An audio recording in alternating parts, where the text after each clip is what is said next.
video that was taken by our photographer, Raymond Ramirez, from HISD headquarters there at the thick of the storm, where we were taking this video live for you in our broadcast. I can't even remember when now. We've been having wall-to-wall coverage, which just is good for us to keep you updated on what's going on, but you can clearly see how heavy those winds gusts are, and we don't have confirmation of any tornadoes, but we have been getting in some reports of funnel clouds. And also, one of the big things that I wanted to point out is the fact that there are so many power outages, but we're also looking at damaged transformers. So what that means is these power outages are going to be for a while now. I'm getting text messages from friends and family members. Our power is out. Our power is out. And also on the Northwest Freeway, there are reports of power lines down. So this isn't a quick fix, and unfortunately, this is going to take a lot longer than we would like. And, this is also one of the reasons why we try to inform you guys as much as possible about making sure you have a hurricane preparedness kit, because John Dawson has been sharing with us here quite frequently that we don't necessarily have to wait for a tornado for a hurricane to happen, because as you can see here, as we continue to see this destructive tornado warning that we are experiencing here today, you always want to make sure that you have what you need. Whether it's some batteries, candles, whatever the case may be, you want to make sure that you are prepared, because this can be a major, major issue. You out live to a fire in Cypress Bend. This is happening right now. You're looking at live images. Firefighters obviously standing around some sort of structure where you can see the flames are just billowing there. And we lost a shot there. All right. You got me? Yep, we're good. Go ahead, Randy. Okay, yeah, this is we've been told the Cypress Bend, Cypress Manor area. I got to take this out because I'm hearing myself. And yeah, this appears to be a house fire. Of course, at this point, we don't know what caused the fire. We were on 290, and we were basically driving through Cypress when the real heavy rain and wind hit, and then we noticed that there was a bunch of black smoke. So that's what brought us over here. As you can see, firefighters are on the scene right now, battling this blaze. You would guess there was possibly lightning strikes. We've seen a lot of lightning strikes out here in this area. We've also seen a number of uprooted trees. There's a lot of damage. We haven't seen any place that even looks like they have electricity. It's dark everywhere, and of course firefighters are trying to put this house fire out. I don't know if you just heard that or not, but we've heard a few loud booms as this fire has been blazing out here. Again, we don't know what caused the fire, and of course this will be under investigation, and hopefully they're going to have this fire out real soon. Reporting live. How massive this system is, and you see there that purple polygon, that is where this center is located, the locus of this storm there, that is bringing so much rain, so much wind, some tornadoes to the area as well. We still have a live picture in the Houston area. We also have Randy Wallace's shot there in the Cypress Bend area. So we don't want to speculate. That's always a possibility, though, during severe weather, that lightning strikes things and sets them on fire. We don't know for certain if that's what happened there, but that home there on fire, firefighters battling that blaze. Let's take a quick commercial break. A lot more in store. He then fires again. The supervisor is able to dodge the second attempt by just inches. That security guard ends up running away. Police eventually catch up with him, and he was killed in a shootout. And earlier today, at risk of these life-threatening flash floods and potential tornadoes, check out the flooding here spotted in Texas a little bit earlier. The water was so high you can't even make out the street in front of that apartment building. There's also the risk of damaging hail and winds. We've seen golf ball-sized hail spotted falling earlier near Snyder, Texas. And this is coming as Texas is already reeling from catastrophic flooding just a little over a week ago that left entire neighborhoods underwater. NBC News meteorologist Bill Cairns joins us now. Bill, Texas seems like to see all the bright flashes of lightning. You also don't like to see these bright reds. And this is all where the heavy rain is. We've had a scary scenario in the last hour going through the Houston area. At one point, Houston downtown, 1.9 million people under a tornado warning at the heart of rush hour. So people on the roads, kids coming from school, everyone all over the place, and 80 to maybe 100-mile-per-hour winds just rolled through. We know we already have over 300,000 people without power in the Houston area, and that number is growing. So here's how we'll look at that. And as Gotti was mentioning, All these white dashes here, those are all lightning strikes with this too. So it was like constant just barrage of lightning with those, really intense winds. And so now we're dealing with this heading towards the Galveston Bay area. If this lingers too, then we get the problem with the rainfall with this. Up to this point, it has been moving through, but the Houston area is going to have some cleanup from this. And we're still assessing just how bad the situation has been. As we go a little further out, this whole mass of thunderstorms, it's all the way through Louisiana now, even into Mississippi. That's why we have 21 million people under flash flood watches. And you notice everywhere in the maroon here, these are all areas that we have flash flood warnings. So it kind of highlighted them on here. And when you start to see this dark red colors in here, that's where we're over 3 inches of rain in just the last 3 hours. So we showed you those pictures there. So College Station is located just to the south here in Bryan, Texas, and that's under a flash flood warning. And radar estimates right now are over 3 inches of rain in just the last 3 hours. It's rained so much in the last couple of weeks that when you get an equation like this with that much rain on top of saturated soil, that's why we're seeing all the pictures that we are with such bad issues there with the flooding. And as we go throughout the next 24 hours, it continues. So we're talking earlier today, one person has died and another has been seriously hurt after a car hit a huge tanker there. Both caught fire, and it's unclear what caused that crash, but traffic was jammed up for miles on both sides of I-70. And it is the end of an era in Las Vegas. The iconic Mirage Hotel and Casino has announced it is closing its doors for this summer, with the famous man-made volcano making way for a nearly 700-foot guitar-shaped hotel. The Mirage will be redeveloped into a Hard Rock hotel and casino that's expected to open by 2027. In the middle of the night, to the sound of high-powered rifles, bullets piercing cars, homes, windows. Some people estimating at least 50 rounds were shot at rapid-fire succession. NBC News correspondent Marissa Parra has more.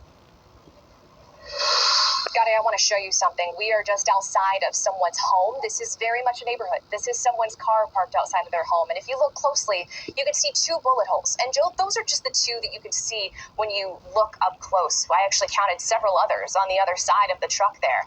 And so this really just illustrates how close this was to other people as they were either sleeping or preparing to go to bed.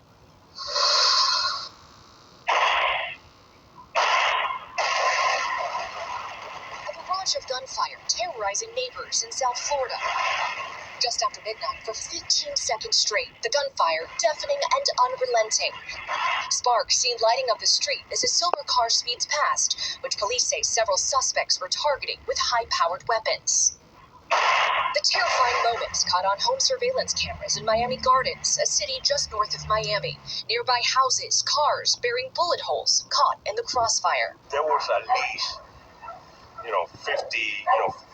50 rounds. 68-year-old Luis Rivera heard it all from his couch. I ran to the bed, to the bedroom. I told my wife and my girl, my little one, stay down. He says his daughter, 6 years old, had just gotten home from cancer treatment. She was scared. She was crying. She didn't know what was happening. Seconds after the gunfire quieted, Rivera says this silver car crashed into his fence. 3 people seen stumbling out in different directions. Police still searching for answers on the shooting that shockingly, they say, left no. Now, Gotti, just to be clear, we are in the neighborhood, in the city of Miami Gardens, not to be confused with the city of Miami. This is just north. And Miami Gardens, according to city data, has a crime rate 1.5 times higher than the national average. Police say they're still investigating what happened last night. So far, no leads. Thank you. And more on that growing controversy to try to get Satanic Temple ministers inside of classrooms. NBC News correspondent Maura Barrett is here with more. Wicked. Tonight, the Satanic Temple wants to put its own ministers in public schools in both Florida and Oklahoma. It's a move in opposition to conservative lawmakers in those states voting to allow religious chaplains to serve in schools, essentially as counselors. Chaplains have a very specific role. 13 other states have proposed similar bills this year. The demonic-sounding group using this debate to push back on certain Christian ideals and its increasing overlap on public life. If they pass these bills, they're going to have to contend with ministers of Satan acting as chaplains within their school districts. Lucian Greaves, who uses a pseudonym to protect against threats, is a co-founder of the Satanic Temple. They're going to lose in court. The Constitution is unambiguous about this. You just cannot take a religious identity and cut it out from a public accommodation. They'll have to pay the attorney's fees, and frankly, they shouldn't be putting that kind of budget into this kind of into this kind of culture war grandstanding BS. Though in its name, the temple doesn't worship Satan. Instead, describes itself as non-theistic and has become known for inserting itself into various culture wars as an opposition to hardcore Christian ideals. Whether you agree with them or not, they certainly are very thoughtful about their activism. What they're concerned about is how Christianity is privileged within an American society and has rights that other minority religious groups don't have. And so they see themselves as defenders of religious liberty and the rights of religious minorities. According to its website, the temple sees Satan as a symbol of eternal rebel in opposition to arbitrary authority and believes in reason, empathy, and the pursuit of knowledge. Their efforts come off as mocking and satirical, but are with serious meaning. One issue it's gaining a lot of traction on: abortion, bodily autonomy. After the overturn of Roe v. Wade, it named a telehealth abortion clinic after Supreme Court Justice Samuel Alito's mom, and since sued several states to argue that abortion restrictions violate religious freedom for their members. And then, when Arkansas installed a statue of the Ten Commandments outside its state capitol, the temple unveiled its own statue of the goat-headed figure, Baphomet. The number of congregations of the Satanic Temple more than doubling since 2021 amid the rise of Christian nationalism. How does this push towards more conservative values play into that from your perspective? Those who would be drawn to the Satanic Temple are particularly concerned about Christian overreach, and that there is this fear that somehow America, or at least parts of America, are becoming an evangelical Christian theocracy as opposed to a secular democracy. The temple sees strength in that awareness, in their mission, as they put it, to fight fire with fire. Okay, let's get this fire out this book right here. So they want to, they say fight fire with fire, so that we won't get this fire out this book, because the Most High, he's finna get ready to literally bring fire to Babylon for all the wickedness. You see that? So let's go to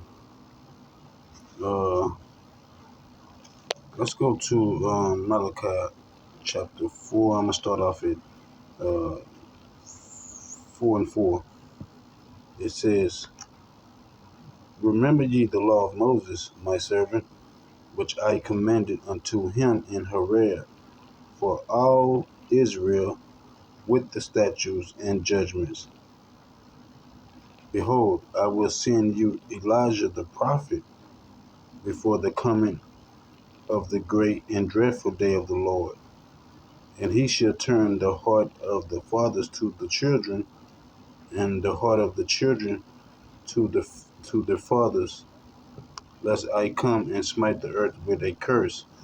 Okay, and and then now let's jump up back to Malachi 4 and 1. It says, "For behold, the day come that shall burn as an oven, and all the proud, yea, all that do wickedly, shall be stubble. And the day that come shall burn them up, said the Lord of hosts, that it shall leave them neither root nor branch." And this is what's going to happen to these people that's worshiping the Satan. Okay, the Most High gonna burn these people up, man, and anybody that's falling after that is the Most High gonna burn them up with that fire that He gonna bring. Okay, and you see judgment just coming, from the Lord, man, in these last days, with these storms, and just a bunch of deaths, and that's all from the Lord. You see.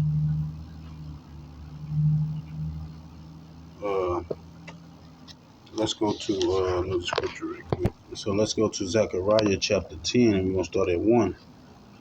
It says, "Ask ye of the Lord Yahweh Ba'Shem Yahushua rain in the time of the latter rain. So the Lord shall make bright clouds and give them showers of rain to every one grass in the field. For the idols have spoken vanity, and the diviners have seen a lie, and have told false dreams.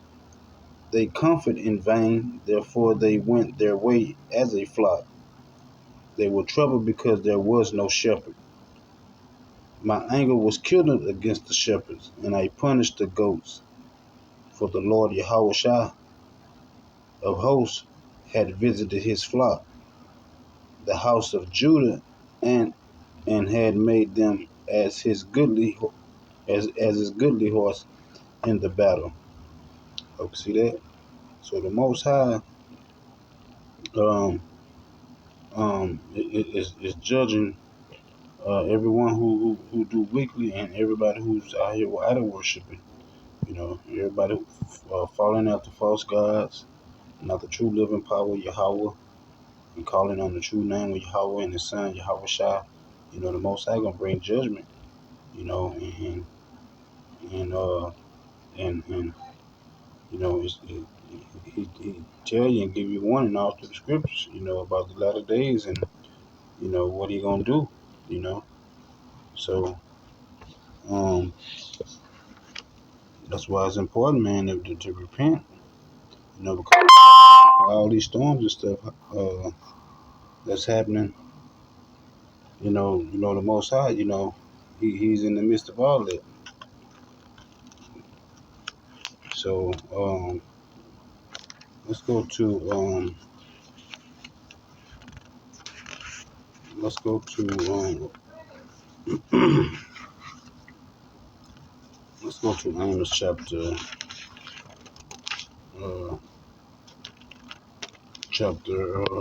Amos chapter 3.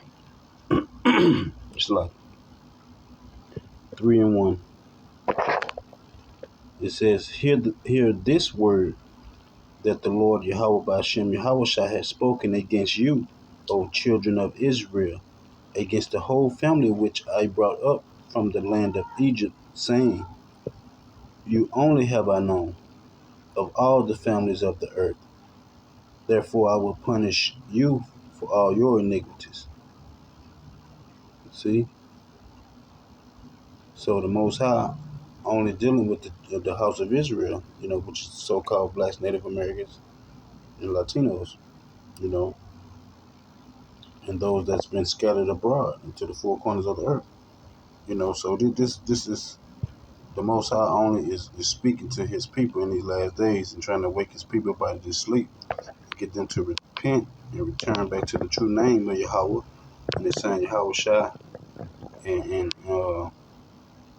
you know, keep the faith, you know, and have to keep the commandments to the best of your ability, you know, and try to be saved, man, because you know a lot of stuff about to take place, and a lot of people don't believe it's gonna happen, you know, and a lot of our teachers or preachers in the churches or buildings, you know, they not talking about certain things, you know, and a lot of people don't know what's going on or what time it is, so you know, you got to get this truth in these last days and repent and turn back to the name, you know, because it's all about His name. It's salvation, and you know, it's strength, it's hope, you know, in His name. So that's why we keep saying it over and over. You know, we've been lied to about His name. His name never was JC.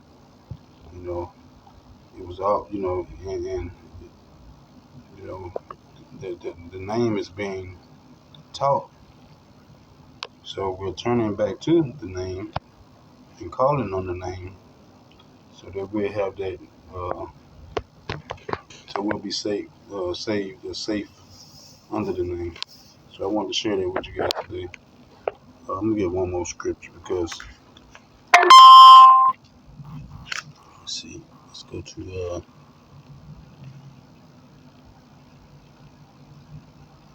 to let me go to, you know, all people like knowledge, man. They don't even want the knowledge.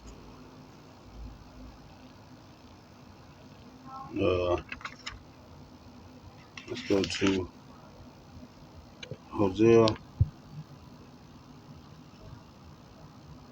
chapter 6. Okay. And it says, come and let us return unto the Lord Yahweh Ba'ashem Yahweh Shai, for He had torn and he will heal us. He had smitten, and he will build us up. See that? So the name is healing in the name. Okay?